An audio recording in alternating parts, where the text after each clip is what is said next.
Interim সরকার ইতিহাস আপনাদেরকেও ক্ষমা করবে না। ইতিহাস কাউকে ক্ষমা করে না। মনে রাখবেন, ইতিহাসের দায়ে পরিশোধ করতে পারবেন না, কলঙ্ক নিয়ে বিদায় নিতে হবে। যদি কেউ না ভোটের ক্যাম্পেইন করেন, ধরে নেব আপনারাও ফ্যাসিবাদের দোসর।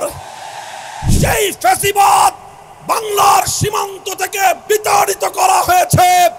সেই ফ্যাসিবাদ এবং তার কোন দোসর বাংলার ক্ষমতার মসনদে আর আসতে পারবে না ইনশাআল্লাহ।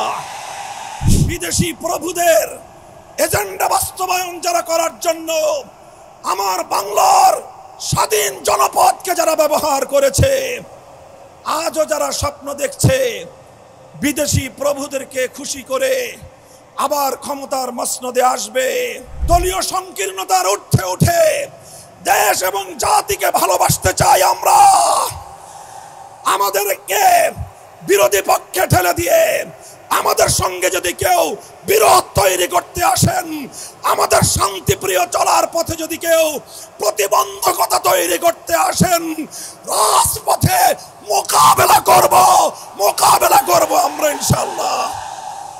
এই প্রস্তুত থাকবেন তো? জীবন দিতে হলে জীবন দেব, রক্ত দিতে হলে রক্ত দেব। দেশ এবং জাতির প্রশ্নে কারো কাছে মাথা নত করব না। দেশের প্রশ্নে কোনো আপোষ করব না। মাথা নত করেছি একজনের কাছে। কার কাছে? ইনশাআল্লাহ আল্লাহর রহমতে আগামীর বাংলাদেশ হবে ইসলামের বাংলাদেশ। আউযু বিল্লাহি মিনাশ শাইতানির রাজীম। বিসমিল্লাহির রহমানির রহিম। আল্লাযীনা ইম্মাক্কান্নাহুম ফিল আরদ আকামুস সালাতা ওয়া আতাউজ যাকাতা ওয়া আমারু বিল মা'রুফি ওয়া নাহাউ আনিল মুনকার। সাদাকাল্লাহুল আযীম। আন্দোলনরত ৮ দলের উদ্যোগে আয়োজিত খুলনা বিভাগীয় মহাসমাবেশে উপস্থিত সংগ্রামী সভাপতি, ইসলামী আন্দোলন বাংলাদেশের মোহতারাম আমির পীর সাহেব চরমনাই হযরত সৈয়দ মুফতি মোহাম্মদ রেজাউল করিম, উপস্থিত সম্মানিত প্রধান অতিথি বাংলাদেশ জামাতে ইসলামের আমির জনাব ডক্টর শফিকুর রহমান সহ আন্দোলনরত ৮ দলের কেন্দ্রীয় নেতৃবৃন্দ, বিভাগীয় জেলা নেতৃবৃন্দ, সর্বস্তরের খুলনা বিভাগের প্রাণপ্রিয় আমার তৌহিদি জনতা, সর্বস্তরের বাংলাদেশের নাগরিক বৃন্দ, আজ বাংলাদেশের জুলাই অভ্যুত্থান পরবর্তী, জুলাই বিপ্লব পরবর্তী বাংলাদেশে দাঁড়িয়ে এ পর্যায়ে আমরা স্পষ্ট দেখতে পাচ্ছি বাংলাদেশের মানুষ 2 ভাগে বিভক্ত। একটি ভাগ জনবিচ্ছিন্ন, দেশ বিরোধী, বিদেশি আধিপত্যবাদের এজেন্ডা বাস্তবায়নকারী, ভিন্ন দেশের দালাল এবং ভিন্ন দেশের পদলেহী একটি গোষ্ঠী বাংলাদেশে আছে। আরেকটি পক্ষ বাংলাদেশের স্বাধীনতাকামী, বাংলাদেশের দেশ এবং জনগণের অধিকার রক্ষায় তারা তৎপর। এই হলো 2 পক্ষ। এই 2 পক্ষকে আরো সংক্ষিপ্তভাবে আমি চিহ্নিত করে থাকি বলি, বাংলাদেশ আজ 2 ভাগে বিভক্ত। এক ভাগ ৭২-এর বাকশালপন্থী, আরেক ভাগ 2024-এর বিপ্লবপন্থী। আমরা আমাদের অবস্থান পরিষ্কার করছি। আমরা 2024-এর বিপ্লবপন্থী শক্তি। আমি সকল রাজনৈতিক পক্ষগুলোকে জাতির সামনে যার যার অবস্থান পরিষ্কার করার আহ্বান জানাই। হয় আপনি 24-এর জুলাইপন্থী, হয় আপনি 24-এর বিপ্লবপন্থী, হয় আপনি বৈষম্য বিরোধী বাংলাদেশের পন্থী, আর না হয় আপনি ৭২-এর বাকশালের দোসর। স্পষ্ট ভাষায় ঘোষণা করতে চাই, রক্তের সাগর পেরিয়ে ২৪ জুলাই বিপ্লবের পর ৫ই আগস্ট মহান বিপ্লবের মধ্য দিয়ে যেই ফ্যাসিবাদ বাংলার সীমান্ত থেকে বিতাড়িত করা হয়েছে, সেই ফ্যাসিবাদ এবং তার কোন দোসর বাংলার ক্ষমতার মসনদে আর আসতে পারবে না ইনশাআল্লাহ। সংগ্রামী দেশবাসী, আমরা বলতে চাই, জুলাই সনদ স্বাক্ষরিত হয়েছে। জুলাই সনদের আইনি ভিত্তির জন্য আমরা ঐক্যবদ্ধ হয়েছিলাম। আমাদের সে ঐক্যের ভিত্তির উপর দাঁড়িয়ে জুলাই সনদের প্রাথমিকভাবে আইনি ভিত্তি কার্যকর হয়েছে, সরকারি আদেশ জারি হয়েছে। আমরা দাবি করেছিলাম জুলাই সনদকে চূড়ান্তভাবে আইনি ভিত্তি প্রদানের জন্য গণভোটের আয়োজন করতে হবে। বাংলার মানুষ সেই গণভোটের মাধ্যমে ইনশাআল্লাহ জুলাই সনদকে চূড়ান্তভাবে আইনি ভিত্তি প্রদান করবে।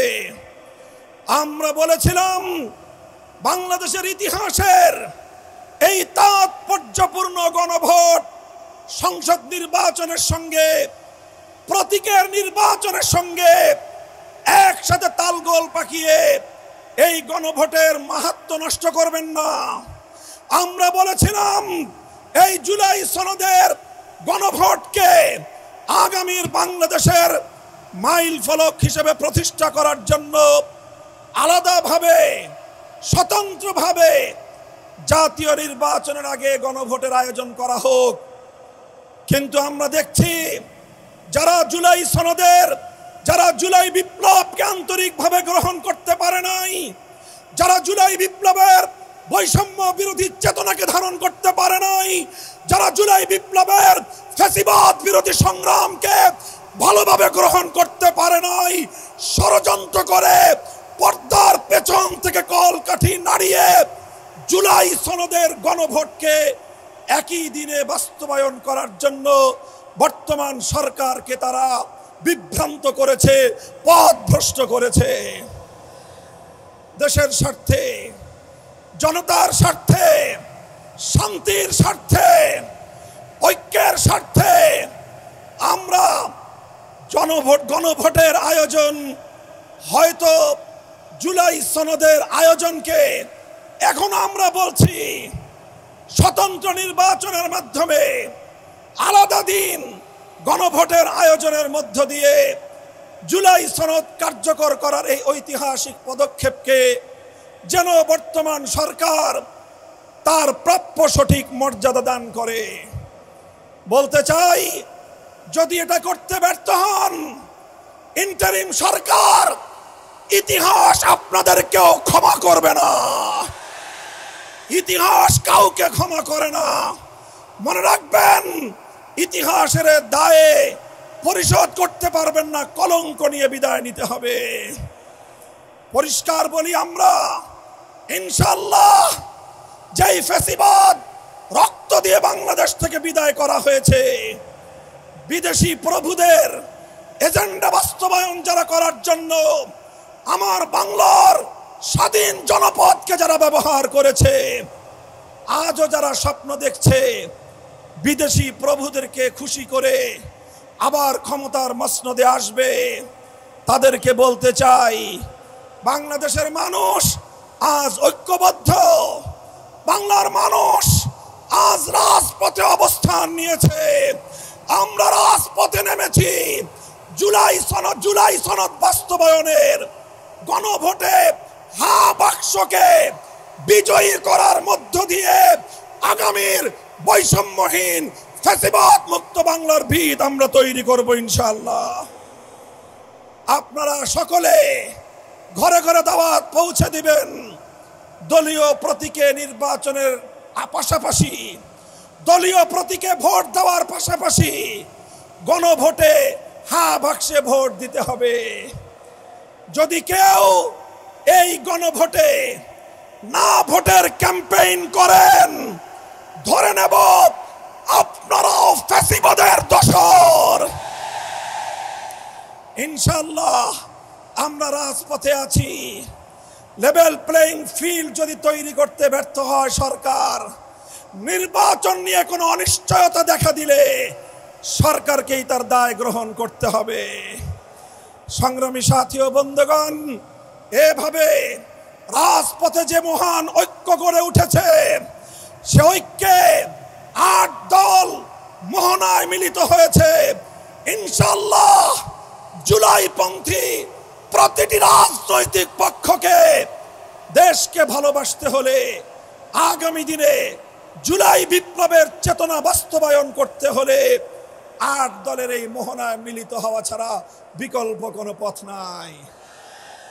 বক্তব্য শেষ করব শেষ প্রাঙ্গণে, শেষ প্রান্তে দাঁড়িয়ে বাংলাদেশের মানুষের অধিকার আদায়ের, আধিপত্যবাদ বিরোধী আন্দোলনের অবিসংবাদিত নেত্রী বেগম খালেদা জিয়ার জন্য আমি দোয়া করছি, সকলকে আহ্বান জানাচ্ছি। তার জন্য, তার দীর্ঘ হায়াতের জন্য, সুস্থতার জন্য আমরা দোয়া করব। দলীয় সংকীর্ণতার ঊর্ধ্বে উঠে দেশ এবং জাতিকে ভালোবাসতে চাই আমরা।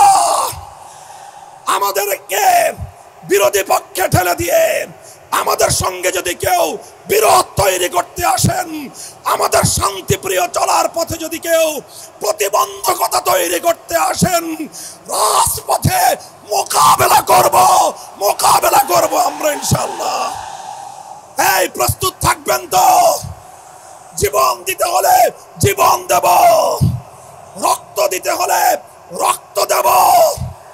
দেশ এবং জাতির প্রশ্নে কারো কাছে মাথা নত করব না। দেশের প্রশ্নে কোনো আপোষ করব না। মাথা নত করেছি একজনের কাছে। কার কাছে? ইনশাআল্লাহ আল্লাহর রহমতে আগামীর বাংলাদেশ হবে ইসলামের বাংলাদেশ। নাসরুম মিনাল্লাহি ওয়া ফাতহুন করিব।